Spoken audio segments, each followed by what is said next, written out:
जो आप सोचते हैं वही आप बन जाते हैं। इसी क्रम में मैं आपको एक कहानी सुनाना चाहूँगी। बच्चों, जैसे कि आप लोगों को पता ही है कि आज हम एक बहुत ही अच्छी सी कहानी यहाँ पर सुनाएंगे। राजाओं की कहानियाँ तो सभी बच्चों को अच्छी लगती हैं, भाई कहना तो पड़ेगा कि हाँ हमें अच्छी लगती है। सब लोग थक गए हैं कहानी सुन सुन के, बोर हो गए हैं, लेकिन एक बार और एक कहानी और सही, जहाँ इतनी सारी कहानियाँ सुनी है उसमें एक कहानी और सुनते हैं। तो वही सब लोग पहले कहेंगे कि हाँ हमें कहानियाँ सुनना अच्छा लगता है। हमें कहानियाँ सुनना अच्छा लगता है। Yes, thank you. तो आज इसी काम से हम एक और कहानी सुनाने वाले हैं। राजा की कहानी है। राजा की कोई औलाद नहीं थी। बहुत दुआओं के बाद उनके यहाँ पर होते हैं 2 जुड़वा बेटे। अब 2 जुड़वा बेटे थे उनके।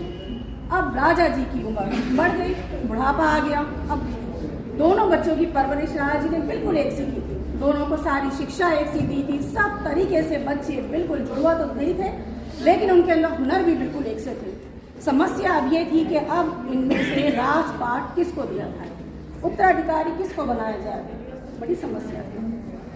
अब यही समस्या लेकर राजा ने एक दिन अपना दरबार लगाया और दरबारियों से कहा कि भाई आप बताइए इसमें से किसको राजपाट सौंपा जाए।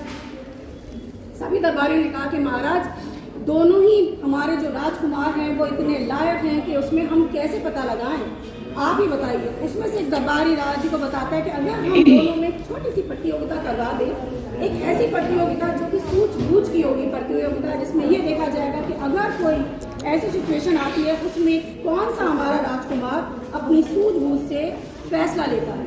तो उन्होंने कहा कि प्रतियोगिता कैसी होनी चाहिए। तो कहते हैं कि महाराज दोनों प्रतियोगिता में भी दोनों को एकदम समान रखा जाए। यही सोचकर राजा जी ने अपने दोनों बालकों को एक दिन अपने पास एक बुलाया और उनको 2 बिल्कुल बराबर से कमरों के सामने उन्होंने अपने राजकुमारों को खड़ा कर दिया और कहा कि ये दोनों कमरे बिल्कुल एक से क्षेत्रफल के हैं, लंबाई चौड़ाई ऊंचाई सब बराबर है। जैसे आप दोनों जुड़वा हैं वैसे ही ये कमरे भी जुड़वा हैं और आप लोगों को ये सिर्फ 5 टके, उस जमाने में 5 टके होते थे, आजकल बच्चों क्या होता है 5 रुपए। तो 5 रुपए राजा जी ने अपने बच्चों को दिए और राजकुमारों को दिए और कहा कि इन 5 रुपए में आपको ये दोनों कमरे पूरे भर देंगे और समय रहेगा सिर्फ 2 दिन का। भाई अब सारे दरबारियों में उत्सुकता कर गई। उत्सुकता आप लोगों में ही बड़ी होगी भाई कि 5 रुपए में ऐसा क्या किया जाएगा जो कमरे भर दिए जाए। क्यों बच्चों, लग रहा है ना, हो सकता है कि 5 रुपए में ऐसा क्या किया जाए। दोनों राजकुमार अलग अलग दिशाओं में निकल जाते हैं और सोचते हैं कि हम ऐसा क्या करें कि हमारे कमरे जो हैं वो पूरे भर जाएं और हमें राजपाट मिल जाए। बात राजपाट की थी तो जरा दोनों को मेहनत भी करनी थी। पहला राजकुमार अलग दिशा में जाता है। अभी वो जा ही रहा होता है कि इतनी जोर की आंधी आती है, आंधी तूफान आता है, तो वो थोड़ी देर के लिए रुक जाते हैं। दोनों को मेहनत भी करनी थी। पहला राजकुमार अलग दिशा में जाता है।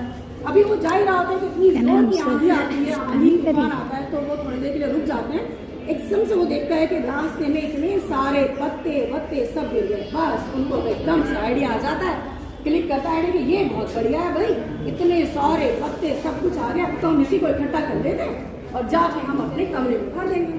पैसे भी खर्च नहीं होंगे और मेरे तो बल्कि पैसे बच भी जाएंगे 5 रुपए में से। राजपाट तो भाई अब मुझे ही मिल रहा है। ये सोच के उन्होंने सारे जंगल से पत्ते उठाए और वो कमरा पूरा कर दिया। दूसरा राजकुमार वो भी अपनी सूझबूझ में लगे हुए। वो गए बाजार गए। बाजार में जाने के बाद उन्होंने देखा कि एक कोने में एक मंदिर में दिया जल रहा था। बिल्कुल अंधेरा था, दिया जल रहा था और दिए की रोशनी से पूरा मंदिर जगमगा रहा था।